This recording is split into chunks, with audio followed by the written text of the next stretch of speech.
Drink your coffee, eat whatever you are eating while you are listening. So, structure na tayo. So, we just said that there is a literary key in the phrase when Jesus has ended. Now, nabasa naman natin yung 26:1? Yes. So, concludes the 5 discourses of the book. Pagka nakita mo yung when Jesus has ended these sayings, yun yung conclusion ng 5 discourses. Now, the word discourse simply means subjects that were being spoken of. Say for example, yung 5 discourses of the book of the Gospel of Matthew are this. The first group is, or the first part is the Sermon on the Mount. So, kung idadiagram mo siya or ilalagay mo siya sa chart, yung 5 diskurso sa aklat ni Matthew, mauna yung Sermon on the Mount from chapter 5 to chapter 7. And then after that, yung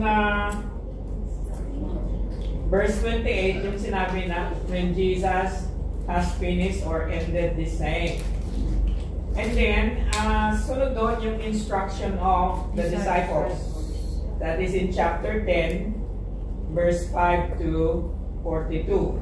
So, these discourses are quite long. The Gospels are not biographies kasi sinabi natin na yun kamakailan or maybe last time. We said that the Gospels are not biographical.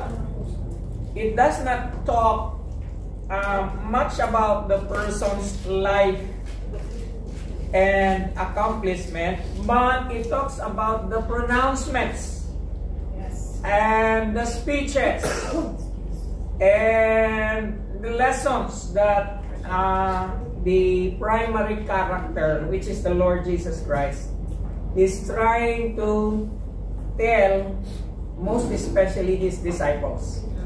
So, alam niyo, pag gumawa ng himala ang Panginoon is just a few verses, tapos na. Pero yung mga speeches ni Lord, say for example, the Sermon on the Mount, it involves a few chapters. From chapter 5 to chapter 7 is the whole of the Sermon on the Mount. And it begins with the Beatitudes, remember? Yes. Blessed are the poor in spirit, for theirs is the kingdom of God. Blessed are they, blessed are they, blessed are they. Okay? Pagdating naman sa chapter 10 to the whole chapter, mahaba din siya from verse 5 to 42. Yun yung instruction to the disciples. And then the parables of the kingdom, chapter 13, and then terms of discipleship, chapter 18, and the Olivet Discourse, which covers at least 2 long chapters, chapter 24 and chapter 25. Now, all of this ends with that literary key. When Jesus has ended this saying. So, this 5-fold structure is common in Judaism. Why? Example, the Pentateuch. The Pentateuch is the first 5 books of Moses. So, ginaya ni Matthew ang arrangement. 5 discourses naman yung sa kanya. Whereas in the Old Testament, it is the 5 books of Moses. Pagdating sa Matthew, 5 discourses. Now, the Jews has a fondness of attaching a meaning to numbers. So, for example, 7 is God's number. Okay? And then they have a fondness of the number 3, 5, 7, and 10. Walang 9 at 9. makikita ninyo na those are the prominent numbers in may tawag sila niyan, yung tinatawag nilang gematria. It is a fascination of meanings of numbers. Okay? But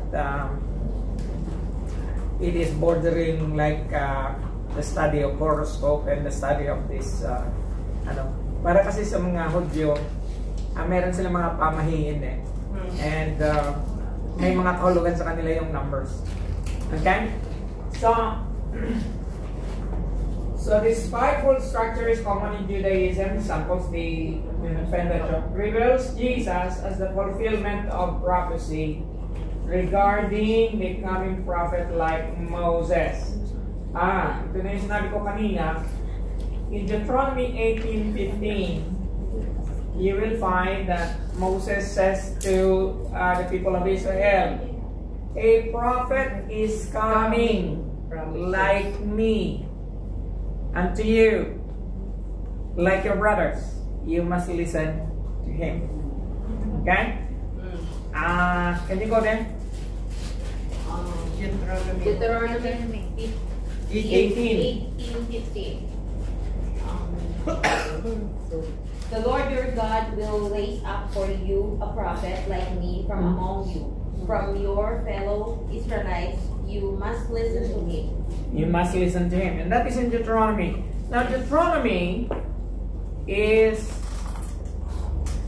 this particular passage is included in the farewell address of Moses to the Israelites before he died. Right? And he is already foretelling, sabi niya, inspired by the Holy Spirit, he prophesies that somebody is going to come who is like me from among you when I am no longer here. And you must listen to him. Okay? Now that particular passage is being repeated in the book of Acts, and again repeated by the Apostle Paul in one of his epistles. So that is a very important messianic prophecy. Now, the uniqueness of the Gospel of Matthew. The Gospel of Matthew used more Old Testament quotations and allusions. Anong ibig sabihin ng allusion? Okay, pagka I am alluding to something, para bang may ipinahihiwatig ako na hindi ko direktang sinasabi kung sino, pero alam nyo na. O maring alam nyo, o maring hindi. Yun yung allusion. Okay? Alluded to. Pinatutungkulan. Amen?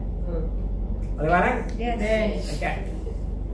So, use more Old Testament quotation and allusion than any other New Testament books. Almost 130 of them in the Gospel of Matthew. Kaya nga, hindi nagkamali yung nag-arrange ng New Testament book. Nilagay niya ang Matthew sa unahan. Kasi nga, it is a bridge, kabila ng bridge na nagiging tulay from the Old Testament to the New Testament, because it is the most Jewish book in the New Testament. Maliwanag? Yes. Now, the most often used phrase is that what was spoken through the prophet might be fulfilled. After all, Matthew claims that everything about the Lord Jesus Christ is the fulfillment of the Old Testament prophecy. So, palagi mong makikita itong phrase na ito, that what was spoken through the prophet might be fulfilled. Sometimes the name of the prophet is going to be mentioned, like Jeremiah, and more frequently Isaiah. Okay? But sometimes it doesn't say who the prophet was. Okay? And it appears 9 times and never or not once in the other Gospels. Okay? So, makikita mo dito na may distinction ang bawat Gospel. Madali mong makilala si Mark. Madali mo siyang ma-differentiate si Mark at saka si Matthew. Okay? Now, emphasize Jesus as an authoritative teacher, interpreter of the law, and the will of God. Now, the Gospel of Mark also tells us that Jesus is an authoritative teacher, but si Matthew, dinagdagan niya, interpreter of the law si Jesus. Okay? You will find this when Jesus says, "You have heard it was said from the beginning." Okay? And then, yung phrase na yun din is a literary device. Same literary device when it says that what was spoken through the prophet might be fulfilled. Now everybody, somebody read chapter 4, verse 23 of Matthew. And second reader, 5 to 7, 28, and 29. 1:23. Matthew 4:23. Jesus went throughout Galilee, teaching in the synagogue, proclaiming the good news. Okay. And healing every disease and sickness among the people. 5:2. 5:2. The Ellen. Please help. 7:28, prepare. 5:2.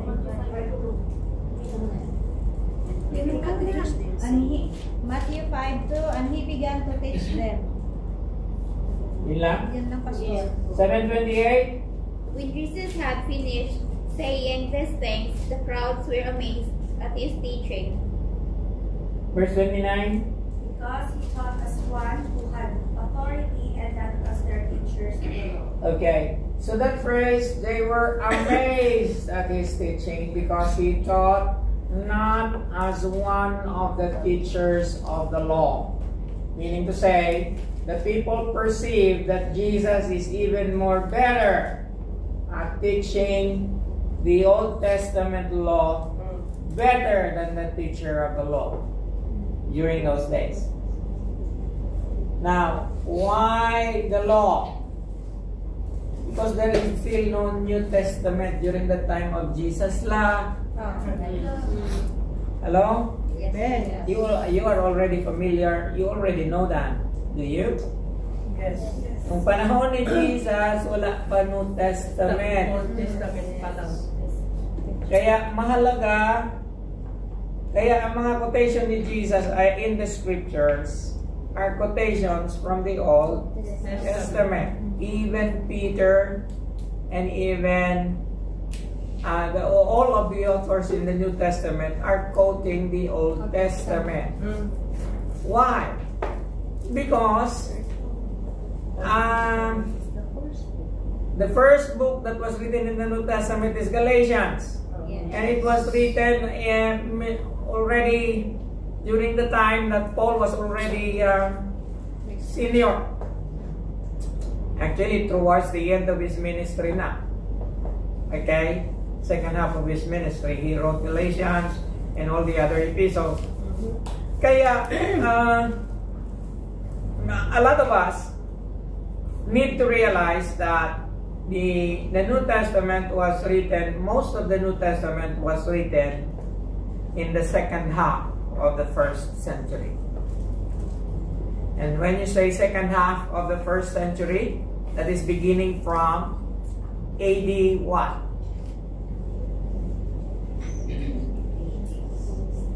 Anong ibig sabihin pag sinabing second half of the 1st century?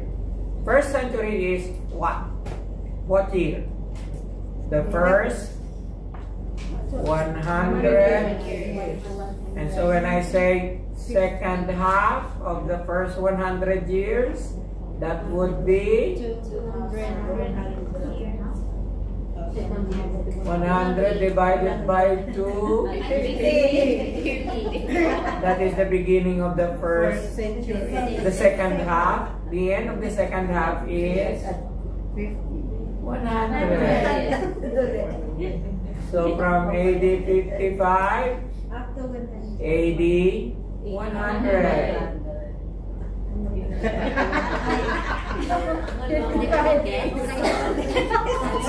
Parang grade 1. 1 century. Isip-isip din pag may time. I know.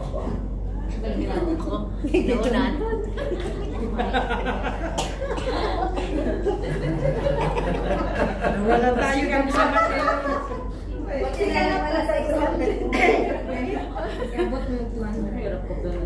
Mas namin again, you need to be familiar with this. The first quarter of the first century is 20. quarter. Okay, 25. AD o BC? AD. Dagdagan niya naman.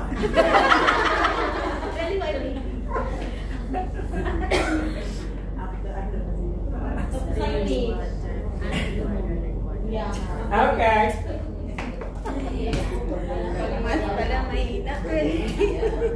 The only gospel to mention the church. Now here's another unique. That is unique to Matthew. Siya lang ang nag-mention ng word na church. Sabi niya kay Peter, upon this rock I will build my church, and the gates of the hell shall not prevail or overcome it. Okay? So, makikita niyo yan sa 16:18. Eh, yung 18:17. Ano yung 18:17? Next reader. 18:17, if they still refuse to listen, tell it to the church, and if they refuse to listen even to the church, treat them as you would a pagan or a tax collector. Okay. So yung word na church, that particular passage na binasa, ano ang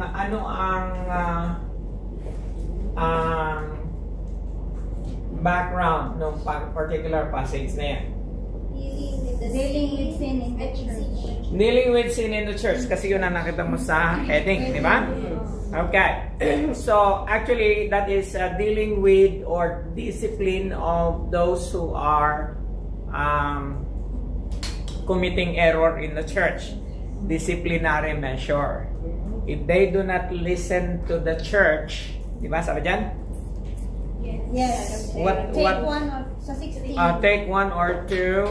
Others along. Others along. Now, pag sinabing if they do not listen to the church, is it referring to the structure or the body of believers? The body of believers. The body of believers. Now, the word church is coming from the word what? Iglesia. So, the word ecclesia. Kaya you must be familiar with the word iglesia. Iglesia ni Cristo. Ecclesia. The meaning of ecclesia is what?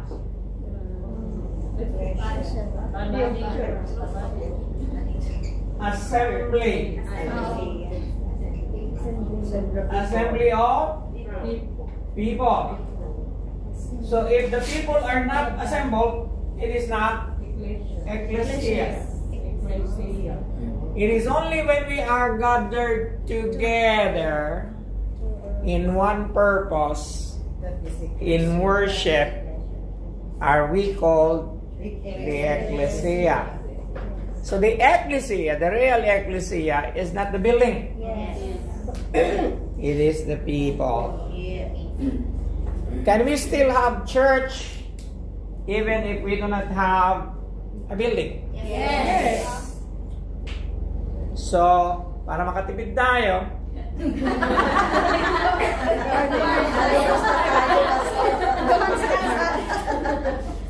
kayo may sabi niya, pwede kayo tayo sa church, kahit wala tayong building, di ba?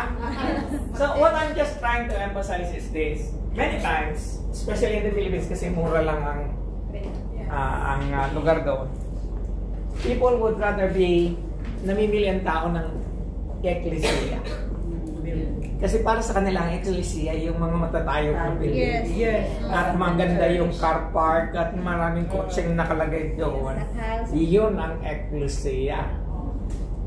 The truth of the matter is, the ecclesia is the assembly of people, not the building. Amen? Okay? Yes. Minsan sabihin natin, hindi church yan, walang magandang organ or drums or whatever. Okay? Actually, it's not. The first church in the first century was, or in the second century, was meeting in catacombs. Alam niyo yung catacombs? The catacombs are a dungeon-like place where skulls of the dead are there. Naman. Huh? Yes. Catacombs are burial places. Yes? Catacomb.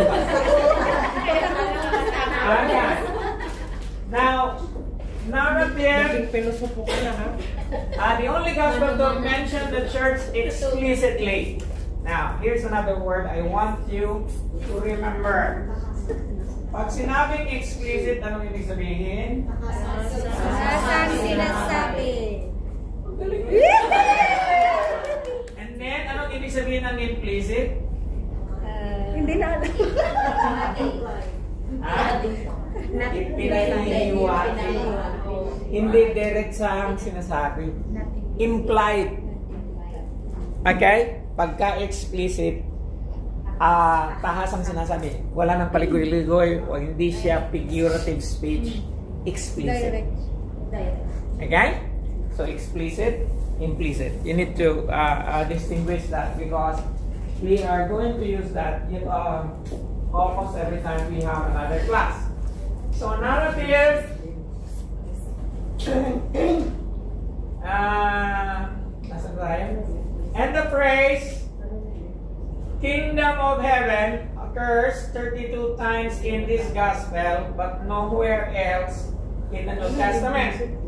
So, para kay Matthew, hindi niya pwedeng sabihin yung Kingdom of God. Why? Because they are afraid of desecrating the name of God. Do you notice that? Wala siyang O. Yes. Even today, there are people who are afraid to spell the name of God as G-O-D. So instead of spelling G-O-D, they do it this way, G-D. Okay? The Jews do that out of reverence to the name of God. You understand? Okay.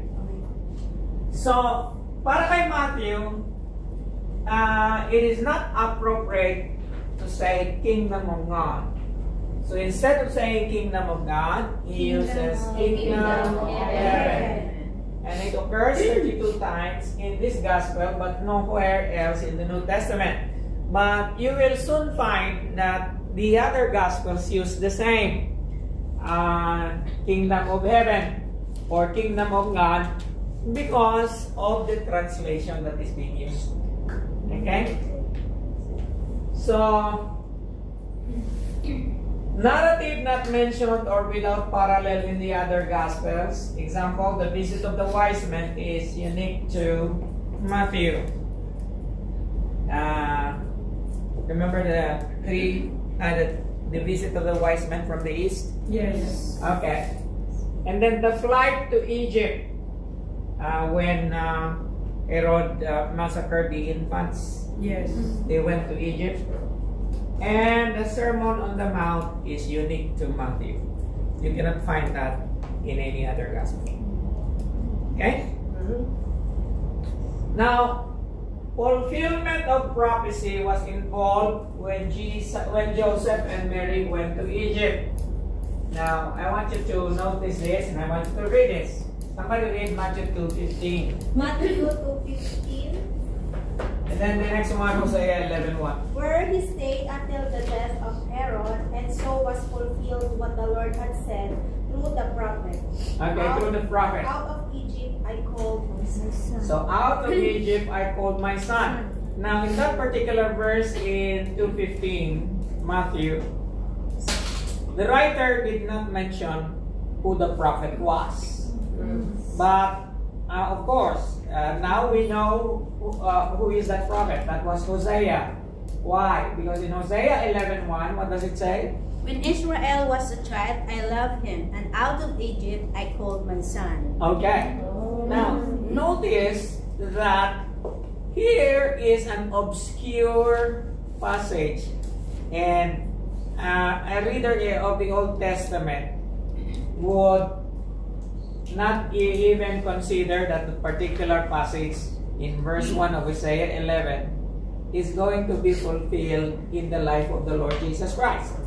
And yet, here is Matthew saying, this is the fulfillment of that passage in Hosea 11:1, although he doesn't say Hosea 11:1 because there are no verses yet and chapters during his time. Okay? But he said, oh, this is the fulfillment of that passage where it says, out of Egypt I called my son. Isn't that interesting? Yes. Okay, if it is interesting, say, wow. Wow! God's love for Israel. Now, after the visit of the wise men, Matthew intends that his readers see as Jesus who emerges from Egypt. So, number 6, phraseology. Now, phraseology is the study of phrases from the Old Testament alluded to. Now, this is the word, the use of the word alluded to. Mga bahagi ng mga propesya ng unang panahon na pinatutungkulan sa bagong tipan. Meaning to say, it is alluded to in the New Testament. Okay? So, from the story of Moses was borrowed to describe Jesus' nativity and transfiguration. Now, compare. Somebody read Matthew 2:13. Matthew 2:13. And then the next reader read 2:20 to 21. When they had gone, an angel of the Lord appeared to Joseph and a dream. Get up, he said. Take the child and his mother and escape to Egypt. Stay there until I tell you, for Herod is going to search for the child. Oh, tapos na pala yung kanina. Yung 2021, ano yun? 2021, Pastor? No, verse 20 to 21. Same chapter 2. Now, before you read, I want you to notice this. Nakita mo ito? Yes. Mayroong kama, di ba? Yes. Ang ibig sabihin yan, and you read from verse 13 and then wait.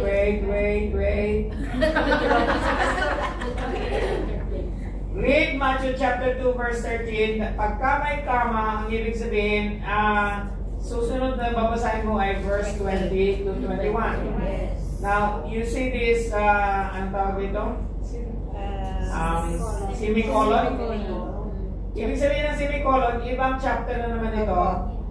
Yun ang verse, tapos may kama ulit, verse 5. So meaning to say verse 2 and verse 5. Okay?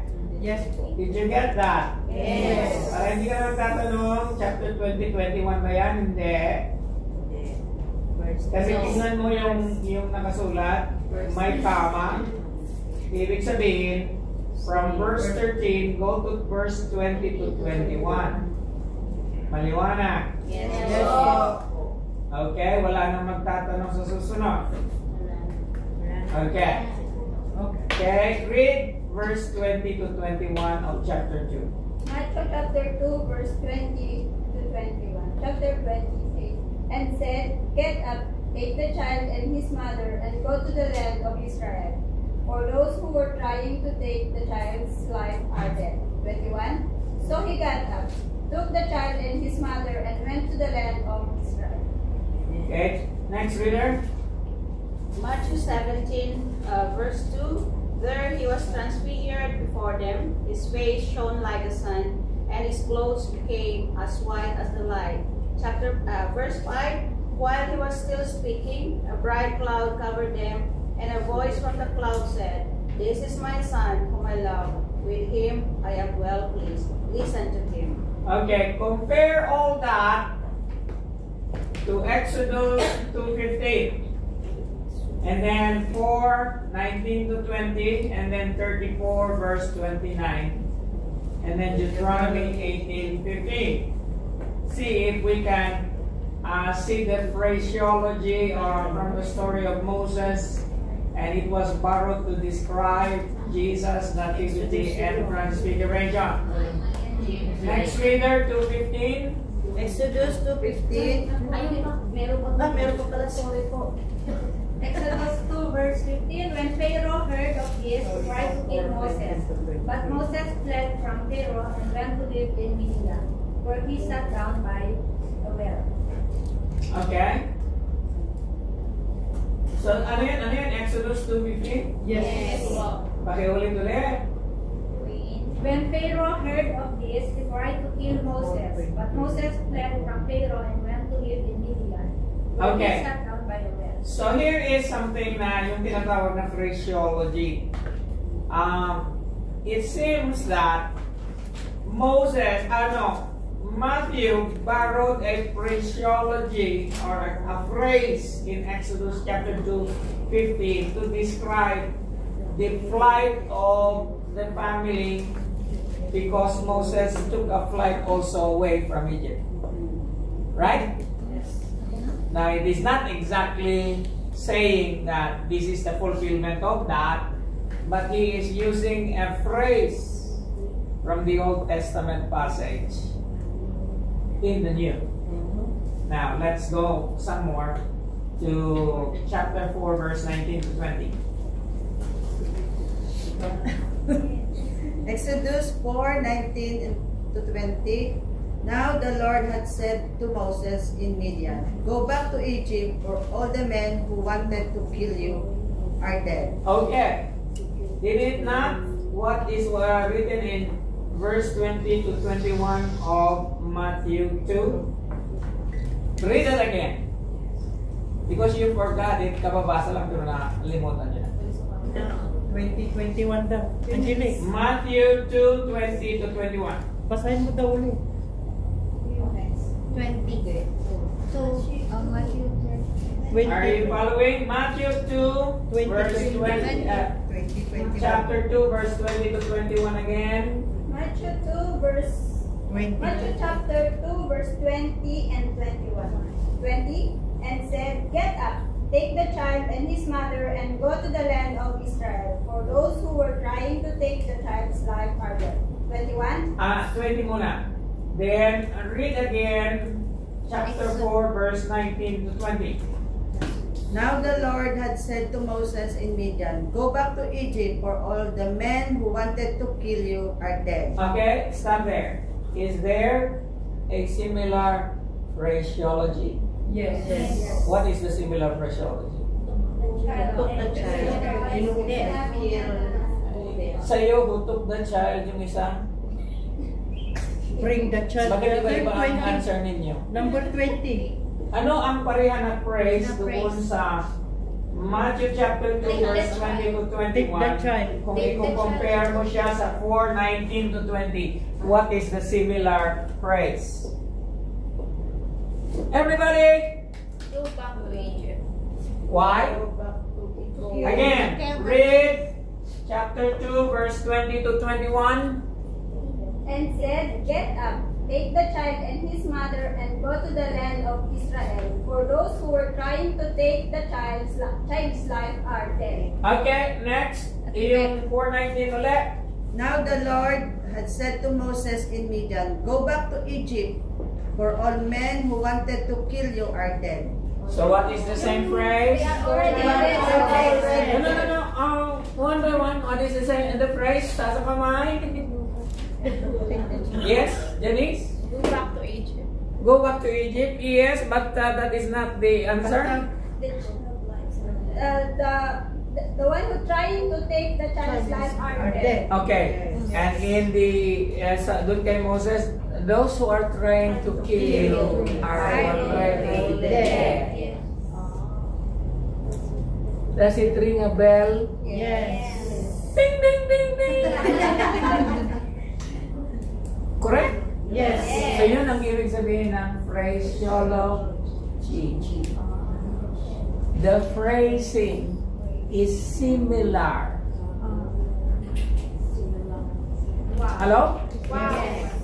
That makes it interesting because here is Matthew trying to convince his readers that indeed what is happening to the Lord Jesus Christ is a fulfillment of Old Testament prophecy, such that even the phrasing is alluded to. Okay, next. Hindi na bali magtagal tayo. 17, verse 2. 34 to 29, Pastor. Okay, sige daw. 34 to 29. When Moses came down from Mount Sinai with the 2 tablets of the covenant law in his hands, he was not aware that his face was radiant because he had spoken with the Lord. Okay. Somebody read again 17:2. There he was transfigured before them. His face shone like the sun, and his clothes became as white as the light. Okay. Did you notice that? Yes. So what is a common phrase? Yung face ni Moses. His face was radiant. So the Moses who came from Mount Sinai meeting with the Lord, his face shone radiant like the sun, right? Yes. Jesus coming from Transfiguration, the same. Okay. Now, phraseology is not only found in Matthew. There are many in the New Testament. Okay? Now, this proves to us one thing. The Jews in the time of Jesus and the apostles are familiar with the Old Testament scriptures. In the same way that you should also be familiar not only with the Old Testament now, but the New Testament as well. The only way you will be familiar Is to read. Read again and again. I tell you, even if I go to the Philippines and I go to churches, I am amazed at the illiteracy even of pastors. You know why? They don't read. Not unless you read. In fact, kahit na hindi ka mag-aaral sa Bible College, kung familiar ka sa Bible, tignan mo yung mga sinaunang pastor, hindi naman nag-aaral yung mga sinaunang pastor. Pero ang tatalas, kasi they know the word. Ang mga tao ngayon, kung todo di mobile phone, tablet, computer, wala ka lang. Hindi familiar eh. Liwanag? Yes. So, I challenge you this. You wanna excel, you want to be smart, read. Most especially the Word. Okay? And do not do selective reading. Do a thorough reading. Okay? Yes.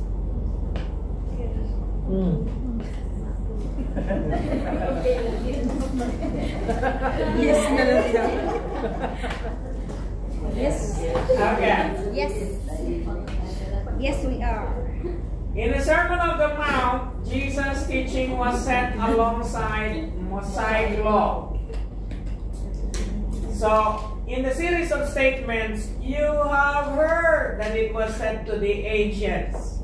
And then follows a quotation or paraphrase in the Pentateuch. And then he ends it by saying, "But I say to you." Okay, this is something that is interesting. Matthew 5:21. Matthew 5:21, you have heard that it was said to the people long ago, you shall not murder, and anyone who murders will be subject to judgment. And then verse 22. But I tell you that anyone who is angry with a brother or sister will be subject to judgment. Again, anyone who says a brother or a sister, Raka, is answerable to the court. And anyone who says, you fool, will be in danger of the fire of hell. Okay, so I want you to notice that Jesus quoting an Old Testament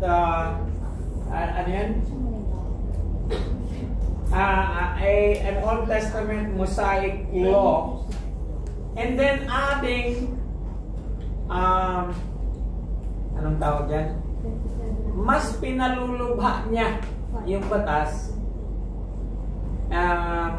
Madali na sanang sundin yung batas, pero mas lumubha pa nung dumating si Jesus. Okay? Now we will have more of that. Matthew 5:27. Matthew 5:27, you have heard that it was said, you shall not commit adultery. Okay, now verse 28. But I tell you that anyone who looks at a woman lustfully has already committed adultery with her in his heart. In his heart.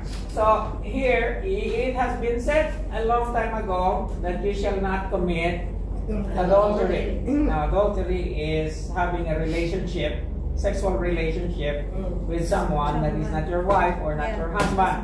So, both man and woman can commit adultery. Now, but I tell you, sabi ng Panginoon, but I say to you, so may idadagdag siya. Okay? Ngunit sinasabi ko sa inyo, ang isang tao na tumitingin sa babae o sa lalaki na may pagnanasa ay nangalunya na sa kanyang puso. So, mas matindi ang mga tumingin ka pa lang, sala ka na. Kaya nga, Pastor. Noong unang panahon, kahit iniisip mo na pero hindi mo ginagawa, hindi ka pa nagkakasala. Ngayon, pag kami iniisip ka na masama, abay, mag-repent ka na. Diba? Yes. Kaya minsan sinasabi nila na you and I are already freed from the law. Si Lord mismo nagsabi, may batas eh. There is a law in Christ. Hindi, tama rin ang sinabi ni Paul na ikaw at ako ay wala na sa ilalim ng batas. Ang sinasabi niya, sa kabuuang batas ni Moses. Kasi nga wala namang makakasunod eh. Kanya lang, pagdating ng Panginoon, may batas pa rin siyang sinasabi na kailangan mong sundin. Di ba? Yes. Pero hindi ka na nasa sa ilalim ng Torah. Ngunit yung may mga batas na sinabi ang Panginoon na kailangan natin sundin lahat. Maliwanag? Amen. So, kaya, pag hanggang ngayon na, pa rin yung debate na yan. Yung mga nagsasabi na, ikaw ay hindi na sakop ng batas sapagkat ikaw ay sakop na ng biyaya ng Diyos. Totoo yan. Totoo yan, pero may mga dapat kang isa lang anak. May sinabi ang Panginoon at yung sinabi niya ay batas. Okay? Na Katulad ng ating pinag-aaralan ngayon. Di ba? Now, kahit na nasa biyaya tayo ng Panginoon, kailangan mo pa rin sumunod. Okay? Hindi mo pa rin sabihin, nasa under grace na ako. Pinatawad na ako ng Panginoon, titig ka pa rin. Eh, sabi ba ano, pag tinitingan mo at masama ang iniisip mo. Adultery na yun. Di ba? Kasalanan. Kaya huwag nang tumingin. So, you need to reconcile both. Kaya hindi matapos-tapos yung debate na yan kasi the Reformed Church, yung mga disciple ni John MacArthur, God bless him, namatay na siya. Palagay ko naman nasa langit siya. Yung mga sinaunang pag-iisip ba na ito na yung nakagisnan ko na theology, I'm not going to change anymore. Okay? So, the same Bible that says that is the same Bible also that contradicts it. So, ay meron tayong tinatawag na Scripture interprets Scripture. Right? So, hindi maaaring magkatalo yung dalawang Scripture na yan. May pinagbabasihan siya. So, you need to accept both. And the only way you have to accept both is, yes, we are no longer under the law. Yung pangkalahatang batas ni Moses, hindi na tayo nasa sa ilalim noon. Karamihan noon, majority noon, hindi na tayo kasali. But there are laws similar to the Old Testament law that is still enforced in the New Testament law. In particular, this kind of laws that is being reaffirmed by the Lord Jesus Christ in the New Testament. It supersedes the law of Moses. Only then, you will begin to say, oo nga naman. Sino ang mas magaling? Batas ni Moses o batas ni Lord? Ay, batas ni Lord. Okay?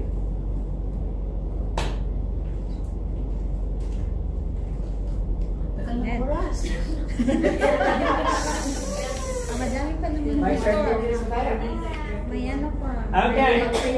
Page. So, nasaan tayo?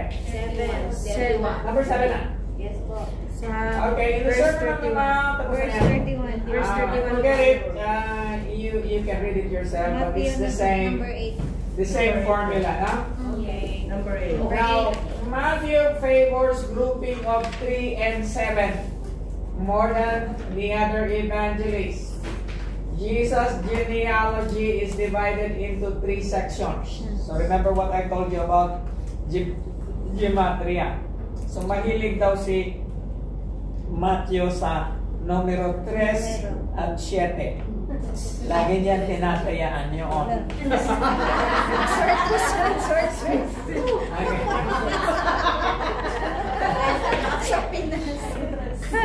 Okay. Somebody read chapter 1 verse 17. Matthew 1:17. Thus there were 14 generations in all from Abraham to David, 14 from David to the exile to Babylon, and 14 from the exile to the Messiah. Okay. So hinati niya yung genealogy into 14 years in 3 sections. So the first 14 is from Abraham to David. And then the second 14 is from David to the exile. And then another 14 from exile to the Messiah, becoming Messiah. So, napakaliit nung kanyang divide ng genealogy. But in order to do that, he skipped, meron siyang in-skip dyan na ilang generations. Just to fit his narrative of groups of 3. And from Jesus' teaching, 3 examples of righteous conduct. There are 3 prohibitions and 3 commandments. Mahaba nang basahin natin yung chapter 6, verse 1 to 7, 20. 20. There are 7 parables in chapter 13 and 7 woes